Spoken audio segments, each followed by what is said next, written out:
Welcome to the Chief Endurance Officer Podcast. I'm your host, Greg McDonough. Each week, we hear real-time stories from athletes and CEOs on how to maximize performance through an endurance mindset. Let's get started. Well, welcome to the Chief Endurance Officer Podcast. I'm your host, Greg McDonough. I am super excited about our guest today. He is a dedicated leader, an advocate for using the power of sport to create positive change, an accomplished author. He is the CEO of a global sports philanthropy organization that was co-founded by some legendary athletes that we'll get into a little bit later in our show. Please welcome the Chief Executive Officer of Athletes of Hope, Jason Belinkie. Welcome, Jason.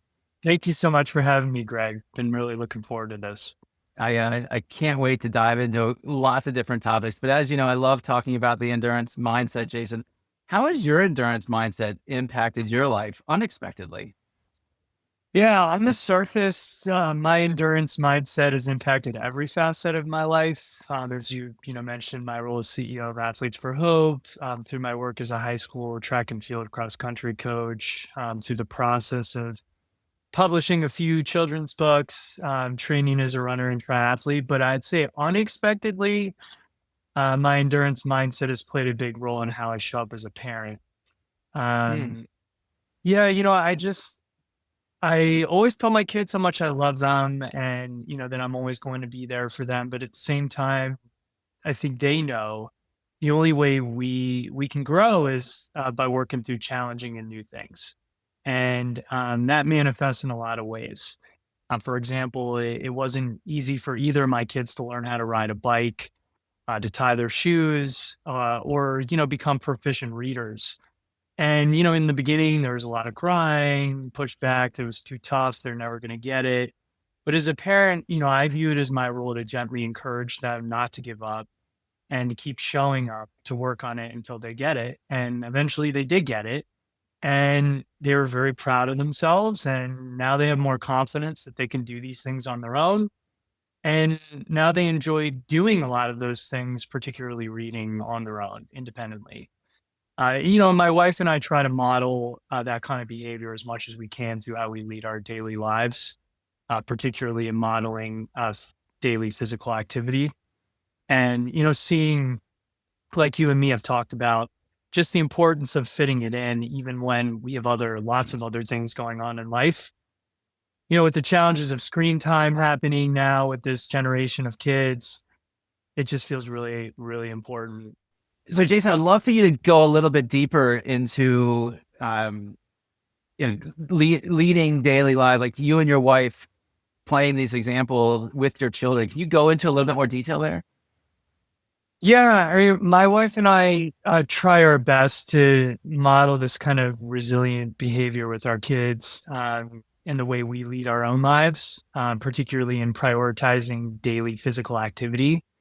And, our kids see all the things that we're juggling each day, yet, it is critical. Both of us try to find the time and give each other the time to be able to do this stuff, particularly, when they see sometimes that it's not our first choice to be going out there and, exercising when it's really hot or when it's really late or early in the morning, but we know how important it is. And we make sure to remind our kids that, yes, it can be more fun. It is more fun a lot of the time to be doing screen time and doing a lot of those things that are kind of instant gratification. But for the long term, building these habits are really important.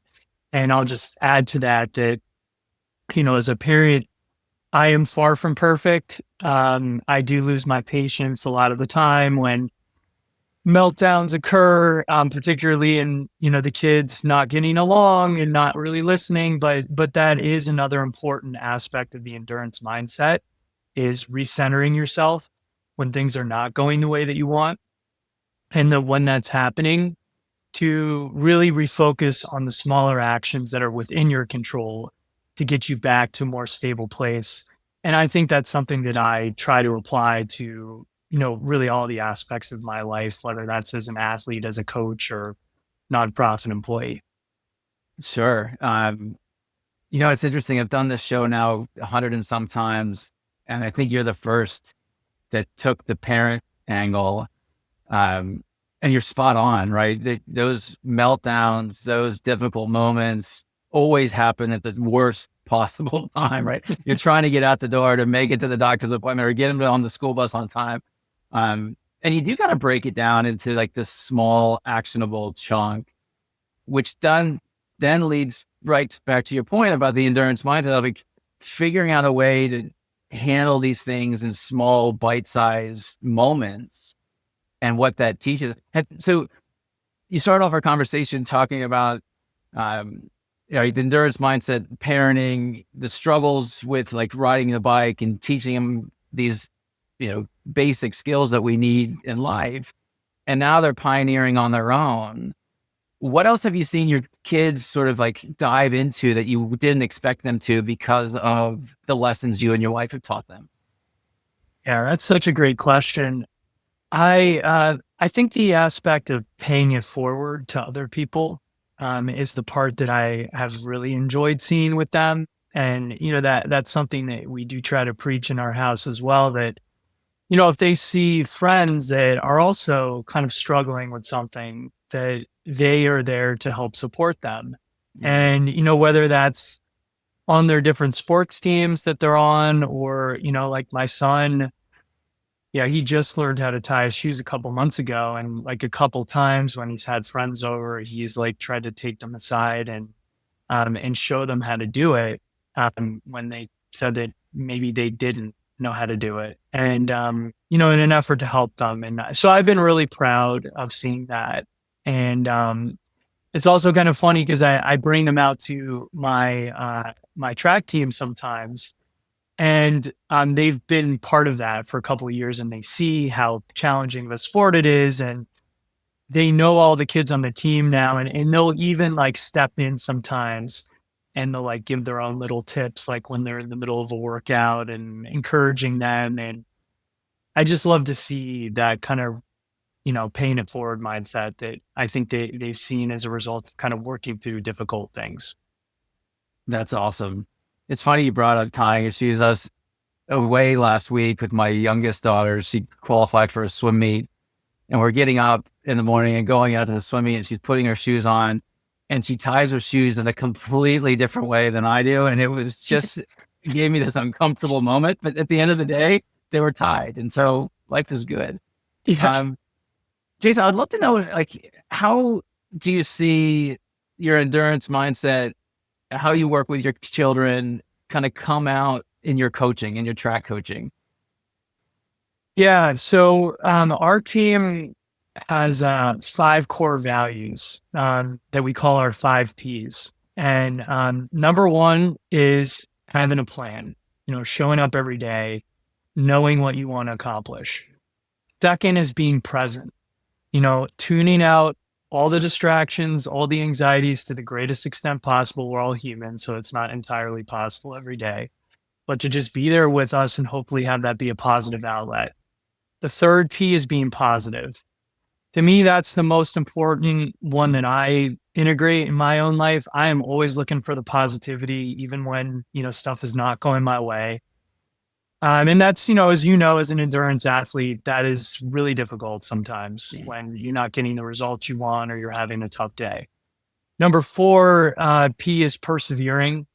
That's just a given with the sport that we've chosen. That's how you get better, and you just got to stick with it. And the last one that I talked about earlier is paying it forward and being there for each other. I coach a really unique team in that I have middle school through high school.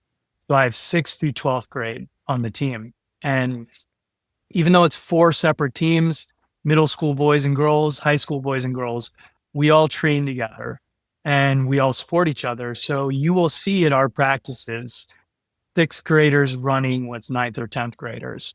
We had an 8th grade girl who was our number 2 girl in our cross country season. And it's a great environment for being able to pay it forward. And you will hear a lot of the older runners on our team talk about how that, has been the favorite part of the experience. Is being able to have that access to much older, experienced, passionate people who help shape who they are, and then be able to do that themselves. And I apply those 5 Ps to every aspect of my life. as you heard me say with my kids, but also just how I approach athletes for hope and also just how I approach my training as well. So when I came up with the 5 Ps about 10 years ago, it was really just thinking about like how I try to approach life. And I get a lot of joy now out of hearing the kids preach that on their own and how it's impacted them beyond their experience on the team. Certainly. To take us back 10 years, like, was this you're out on a run sort of moment and you came up with the 5 Ps? Was it put a blank sheet of paper down with a pen in a quiet room and a cup of coffee and just started talk to us about how this developed. Was it 10 and went to 5? Was it 1 that went to 5? Like, give us a sense of sort of when that light bulb got bright. Yeah, I actually remember the exact moment. I was away from the team. I was on a hike in Arizona and I was thinking about the upcoming track season and just thinking of a way that we could kind of elevate the experience on the team and make sure that we're elevating the people maybe who weren't quite there yet and where they wanted to get. And then thinking through, well, how have I done that in my experience, or how would I like to do that better? And I just started to think about like, what are the elements that I feel like will have helped position me in all the different things I've been pursuing, and try to whittle it down to something that was easily teachable and easily absorbed from middle school up through high school. That's awesome. So I've got middle schoolers at home and a high schooler at home. And if I sat them down one day and said, hey, I want to talk to you about my core values, I'll get some eye rolls, I'll get some pushback. How do you handle that aspect of, like, this is a very unique age group, and a pretty sophisticated core value program and mission and purpose and stuff that we as adults sort of dig into now that we're sort of looking for our goals, our star. But how do you handle that as a coach, with these middle school ages, which, to your point earlier, are on their phones, they're on Instagram, it's instant gratification, and you really lay in this blanket of core value? Like, how do they respond? How do you handle that as a coach?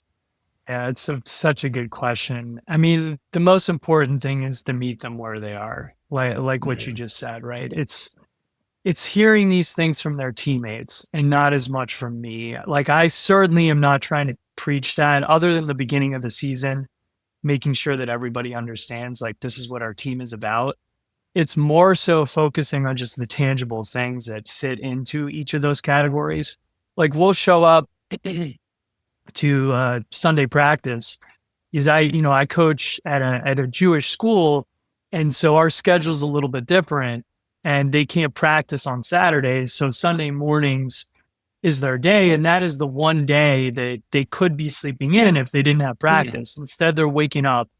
And so we'll usually focus on just one theme of that practice, right? Like, today, it's miserable weather. We would rather be sleeping, but we're going to be positive. We're going to focus on the fact that we're going to feel really good when we're done with this. Then you can go get that hot shower. You can chill inside knowing that you accomplished something great in the morning. We talk about when we show up to races every week, we have a race plan, right? Like, you have splits that you want to hit. So it's not being preachy about what this really means from a, really high level. It's like, how does it tangibly impact me? And then before they know it, without, rolling their eyes and like what these 5 Ps are, they've integrated this in a tangible way into how they're approaching the team day to day. And then they integrate it into how they approach school and other things too, because they've seen the benefits of that. I suspect you've got some great stories of how you've seen these kids implement that sort of post high school.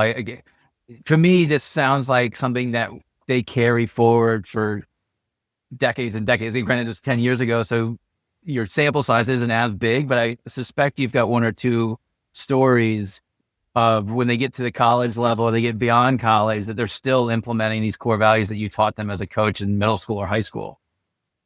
Yeah, so many. I mean, too many to recount here, but I will say, there was a kid that I coached 8 years ago who had has arthritis in his right knee. And for his whole life, before he joined the team, he was told, this one sport you can't do is running. And he, would have to go every month, travel out of state to get these injections in his knee so he could just do normal things. And he decided, that he was going to be on the team. And he, really had pretty low expectations, but within a year or two, he was the leader on our team. Mm. And, interestingly, our school, when he was a senior, had never won a state championship, and he was our top runner. And we show up to this meet in, true cross country fashion. It's like super, super cold. The ground is like rock hard. We're super nervous because this is an opportunity maybe to win our first state championship. He's our top guy. And literally the second the race starts, he loses his shoe at the start. Most important race of his life. I didn't even see it. And he had a choice, right? He could either go back or he could keep going. He decided to keep going. And I started to hear from all these people on the course, who's the guy that's running in one shoe that's in first place right now? And he was in first place until the last probably half mile of the race. He came in second place, ran one of his best races of the season, ends up leading our team to a state championship. We won by 5 points. And that story will live on forever, not just because the shoe was lost, because of everything this guy had to go through to even be in the position. And then to be faced with this decision and keep going and not use it as an excuse. There are other stories like that on our team, but that one always stands out. And to the point that I actually wrote up a story about that team because we were led by 3 Orthodox Jewish guys who would have to camp out before meets on Saturdays and have to do all sorts of crazy stuff.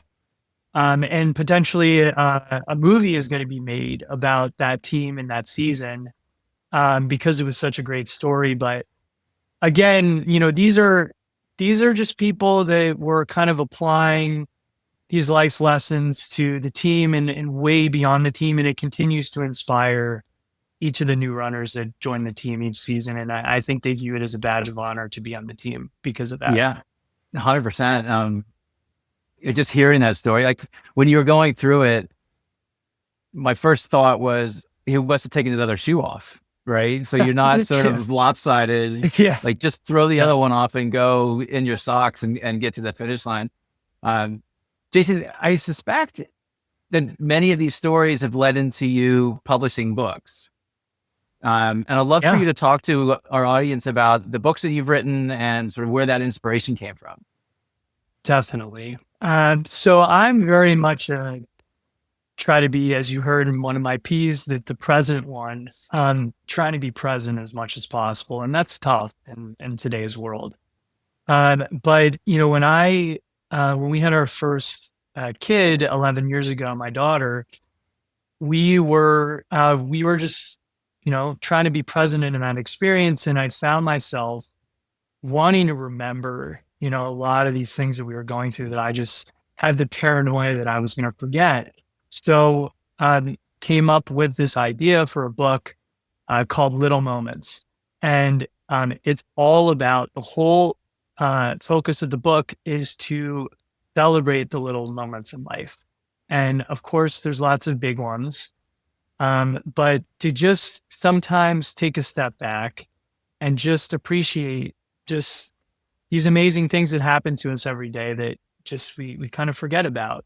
And I wanted to remember that in terms of my own process and becoming a parent and being a parent, and also reflecting back on when I was a kid and the things that I can remember just kind of stood out to me as those flashbulb memories that weren't just birthdays. There were other really special things.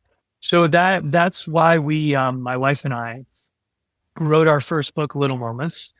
And, I try to internalize that methodology in anything I do, as you kind of heard me say in the coaching experience, but also, at Athletes for Hope too. Try my best. It's been 19 years at Athletes for Hope, and I do try as much as I can, not as much, and not as much as I'd like, to take a step back and really appreciate, some of the things that I really enjoy about that experience. So that was our first book. Um, and we wrote one more that we published last year called King of the Couch, which is entirely different. We also are big animal lovers here. I'm a proud pug owner.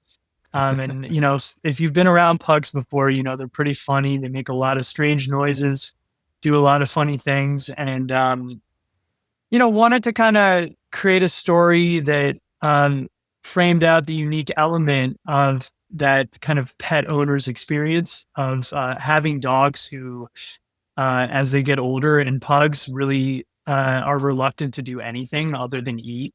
And so this is kind of like about a reluctant hero that gets off the couch only for self-perceived emergencies. And, I think it'll become a series. But, kind of just a slightly different approach to something that my kids, more than anything, have loved having a dog and animals in our house, and just thinking about how to celebrate that in a fun way that kids would appreciate. That's awesome. I'm curious, Jason, do you have a writing process? I've talked to many folks who've published books, and some are just in the moment and they, again, whip out their piece of paper and they start writing, and some go for a run and then they start writing. Do you have a process that sort of gets the juices going? Yeah, I am literally thinking about this stuff every day. That's how my mindset has been since I was probably a kid. I always liked writing for fun. I've journaled for probably 30 plus years, not every day, just when I can. And I'm always thinking about like what would make a fun story. So, my process has been like, I will have a Word doc and I'll just sometimes just write down ideas. If I saw something really funny that happened either with my dog, or something really interesting that happened on our team or with my kids. I mean, the same thing can be said for the story that I wrote about our JDS cross country team. That was just an afternoon. I was sitting there 4 years later and was just reflecting back on that same, like, being present and just thinking of these like really special things that have happened to me. And I was like, I should write this. I should just write this so I have it with no expectation that it's going to go anywhere. And then I sent it to one of my board members who's a big Hollywood producer, and that I'm not sure if anything's here, but I want to share it just so I have no regrets, because I want other people to know that this is a really special experience. And that was 4 years ago. And now we're in the process of, having a script be written and talking to different studios. And that only happened just because I decided not to put myself in a box, right? It was just, and you hear this kind of theme in this interview. Like, there are lots of passions that I have, and I try not to be defined by one, right? And I just love writing. I don't always have an end goal in mind when I'm doing the writing. I mostly just want to write it down so I don't forget. And maybe one day I'll come back to it. I mean, I wrote those 2 books. I wrote one of them with my wife, one of them on my own, like 7 years ago. And it was just kind of on a whim, having time when, my daughter was napping, and just being amused by our 2 pugs that we had at the time, and thinking about like how many other kids could be amused by that, but not saying like, was my purpose to publish books. My purpose was just to frame out something that I thought was just a really great experience that was fun to capture somehow. And that eventually led to writing the books down the road. What's coming to mind for me, talking about parents, right? It are the stories that my father tells us almost monthly, right? It's the same story since I was a kid. And every time I hear him tell stories about when he was a child, I'm like, we got to write this down. Like, he's got to publish a book just so that we don't forget the memory. And I think the point that you're making is really spot on about capturing stories and celebrating them so they're not sort of forgotten. And one great way of doing that is through writing, through a book. And I love that approach relative to hey, I want to publish a book because I want to be an author. This is, hey, I want to create something, a memory, a story, and capture it in a way. And then other people can grab value out of that. Um, Jason's an awesome approach. I'd love to talk about Athletes for Hope. I mean, you mentioned it was 19 years ago. Like, talk to us about how that got started, and then we'll fast forward into where we are today. Yeah. So, I still feel super grateful that I've had 19 years of this experience at Athletes for Hope. It's funny again, and like reflecting back on life. I'm sure maybe you went through this when you were in elementary school. You create kind of a time capsule when you're in elementary school, and you write down what you want to be when you grow Yeah. up. And I found my mom actually like unearthed this time capsule a couple years ago, and I wrote down that I wanted to do something in sports and I wanted to help people. Those were my two things that I wanted to do, and I just never thought that was going to be possible for me in terms of a career and combining both of those things. So, got very lucky that had a friend way back when who is working for now Athletes for Hope's chairman of the board. And he had been speaking to Andre Agassi, Mia Hamm, and Lance Armstrong at the time about, the necessity to really create an organization that professional athletes could come to get guidance about giving back. That there'd been many, many experiences of pro athletes who just either did not know what to do, like they wanted to give back, but they just didn't know what the next step was, or they got put in touch with the wrong people and then they had a really bad experience. So ultimately, those three athletes ended up recruiting some of the biggest athletes in sport way back when, most notably Muhammad Ali, Yeah. who became the founders of Athletes for Hope. And, they came together, they wanted to create a free resource for athletes to get guidance about giving back and also give athletes a place to come to be able to find organizations for them to volunteer with and to be able to lend their name to. And if you fast forward 19 years, we've now become the largest athlete-led sports philanthropy organization in the U.S. We have more than 10,000 athletes, pro, Olympic, Paralympic, and college athletes. And we, now that it's been almost 2 decades, now have new athlete leadership at AFH, led by Steph Curry, Katie Ledecky, Elena Dalladonna, and Nathan Chen. So, we're still here. We are a nonprofit. So, that endurance mindset definitely plays a very big role in making it. For anyone who's worked in a nonprofit, they know it is not easy and it requires a lot of leaning in when times are tough. And although it's been a really great experience, 19 years, it has not been easy. But again, I wouldn't have it any other way. Any unexpected stories, benefits from the like running an organization? I think a lot of us get into starting nonprofits or starting businesses and we think it's going to be just fantastic. And then you get to the other side and it's like, oh, I got to run payroll. I got to make sure the donors are happy. I got to, like, there's a lot of sort of back office stuff that kind of gets in the way of the fun. But also there's some unexpected success stories, unexpected happiness. I'd love to know from your journey, like your entrepreneurial journey of running the organization, what's been that one or two unexpected surprises that just bubble to the top? Yeah, there's been so many unexpected surprises over these 19 years. I mean, reflecting recently, COVID, absolutely, right? Mm. Like you think about the whole world changed in an instant. And, we went from doing all of our work in person, and that is still a lot of the power of what we do. I mean, to see the look on a kid's face. And, a lot of the reason I find this so meaningful is because I had some of my own experiences when I was a kid. Like I remember Brian Mitchell from what used to be the Redskins, now the Commanders, coming in and spending time with us at lunch when I was in elementary school. And I'll never forget that. I don't even remember what he said. All I remember is that he took the time to be there with us, and that I was talking about that for years and I still remember it. And so, to see that with our athletes, it's really special. But to be in the moment of COVID, knowing that we're going to have to completely reinvent how we are going to have an impact and also be able to fundraise in order to continue our work.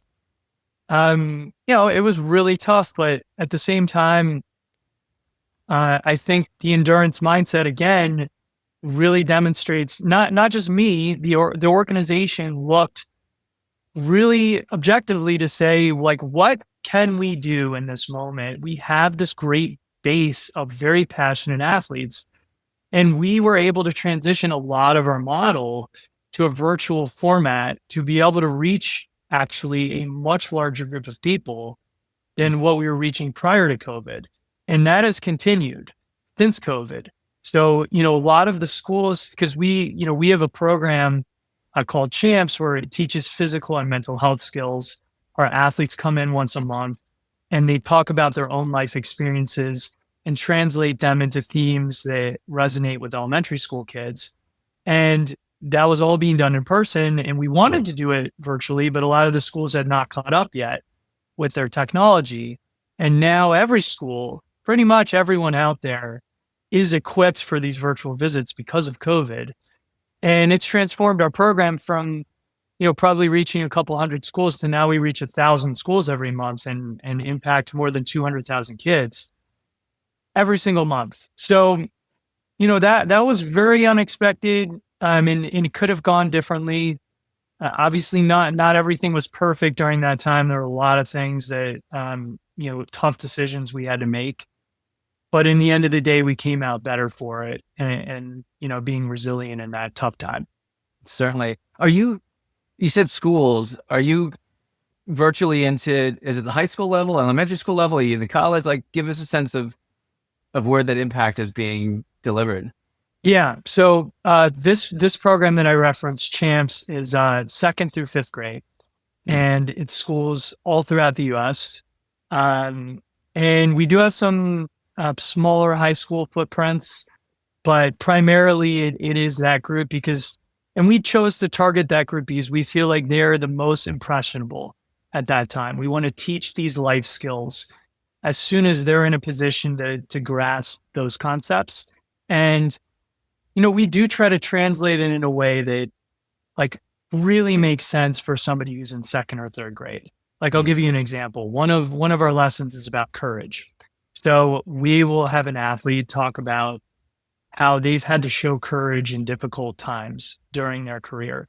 And then they will translate that to the classroom and say, around mental health, you're showing courage by sharing your feelings with your teacher when you're having a down day, right?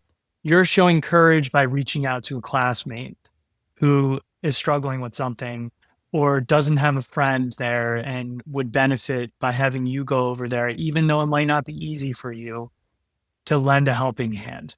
And so we try our best to translate those themes in a way that's going to give them these skills in and out of the classroom to benefit them in a variety of ways. That's fantastic. I'm curious, like, when does a collegiate pro athlete kind of get the sense of, hey, it's time for me to give back. Like, it's time for me to lean into the community. It's like, because, it's very easy to be sort of self-focused as an athlete, especially at those levels, right? I mean, you're fighting your fight every day to sort of stay top of your game. Is there a point in which a Steph Curry, a Katie Ledecky, like, they start realizing, you know what, it's time to start leaning back into my community and giving back? Yeah. I mean, all it takes is getting out there one time to really see the difference, right? And so if you are taking it down to, we actually work with some high school athletes too now. We have a high school leadership academy. I mean, you can go pretty low down the chain to see the impact that these high schoolers can even have on elementary school kids and really anyone younger than them. So the high school ranks, by the time we've started to work with them, a lot of them have had that experience or a couple of experiences where the light bulb goes off. Like, and that's really the essence of Athletes for Hope right there, is you have this platform that 99% of society does not have. And because of that, it's a privilege that you can take advantage of if you want to. That's why Athletes for Hope exists, is to be able to give you that opportunity to go there and make a positive impact in somebody's life. And we see that, you walk into that classroom and you're wearing your warm-ups, you say that you're an athlete, it doesn't even really matter what team you're from or what you've accomplished. There's this special aura about you when you walk in that people want to know what you're all about. They want to know how you got there. And, especially as you get further up the ranks, you have an Olympian that comes in with a medal around their neck. It's transformative. People do not forget that experience. And so they are ready to hear whatever your message is. And that's why we, on us, kind of view it as our role to make sure that that message is loud and clear and positive and taps into that athlete's passion. So I think they see it pretty early. Most of them do that we work with. But a lot of the time, I don't think they fully realize how big that impact can be. Because I'm out there doing workshops all the time with different groups of athletes, and I see it all the time. Like, they just don't understand how big of an impact they're already having on their fans. And once they get out there just a little bit more, then I think they're really grateful that they spent the time doing that kind of thing. You're bringing up memories for me from my childhood, and my dad's from Liverpool, my mom's from London. And I was in Liverpool with my father, and I was probably 10 years old, and Liverpool Football Club's our team. And we're at their practice facilities, and the players come out, and I got, 4, maybe 5 autographs. And I still remember that day. I still remember getting Ian Rush and Bruce Grobbelaar and their autographs. And granted, I'm long gone in their memory, but to your point about impact, like a simple 10-second, here's a pen, here's a picture of you, can you sign it, has had this 40-year impression on me, and will continue on that. And I tell those stories to my kids. That's awesome. Jason, how can our community support you and Athletes for Hope? Yeah, there's a lot of ways that you guys can support Athletes for Hope. I think spreading the word about our organization to your community, if you know of a nonprofit, hopefully all of your listeners do, who would benefit from having an athlete volunteer, that's one way that you can definitely work with Athletes for Hope. You can either reach out to Athletes for Hope directly, or you can, if you have a nonprofit that you're part of, have them reach out to us. We're always looking for new organizations to connect athletes to. Athletes for Hope, also does events throughout the year. Mental health is a really important cause that our athletes and so many of our supporters care about. So we have moments, throughout the year where everyone in the public can participate, whether that's, wellness things that you can do that week to just prioritize your own mental health, or acts of kindness to help other people in your own life. I think the biggest thing that someone can do who wants to be involved is just to sign up for our newsletter on our website and to reach out, if you have ways that you might like to work with us. And so you mentioned the website. What are other ways an audience member can get in touch with you? Yeah, the website, social media, certainly, they can email me if they want. You can certainly share my information. I would love to hear from, if someone was impacted by anything I said in this interview, I'd love to hear from them. Also, if you're a high school coach or you're a coach kind of working on stuff, I've been coaching for almost 2 decades and I've learned so much and have had so many great people mentor me. I love that kind of thing. So I would be, happy to help any other fellow coaches. And, I know you're a fellow Ironman and triathlete, and we didn't really get a chance to talk about that too much, but I've had some really interesting experiences in that as well. And I'd be happy if, anyone wants to talk about my journey there too. Because I literally had to learn how to swim in order to become an Ironman. And again, the whole endurance mindset and working through all that really helped to shape my own boundaries for myself and what I could accomplish. So it's amazing how much the swim is a component of somebody's ability to get to the starting line. That's a whole other podcast. This has been a fantastic conversation. I love the fact when you said, it only happened because I didn't want to put myself in a box. Yeah. And you're talking about the book and you're talking about Athletes for Hope, and it's in your 5 Ps, the core values. There's been a ton of great content in our conversation today. Audience members, please like the show. Please follow Jason and Athletes for Hope on all the social medias. Share this episode. Let's spread the word. Jason, you probably don't hear it enough, but thank you. I thank you for the work that you're doing, the impact you're having on our community, like 200,000 kids, right? It's incredible, the influence you're having. So again, love the interview. Thanks for your time. It's been a great show. I really appreciate it. Thank you, Greg. Loved it. Thank you for tuning in to the Chief Endurance Officer podcast. To hear more inspiring stories and strategies around the endurance mindset, be sure to subscribe below or visit us at chiefenduranceofficer.com. Until next time, keep pushing those limits.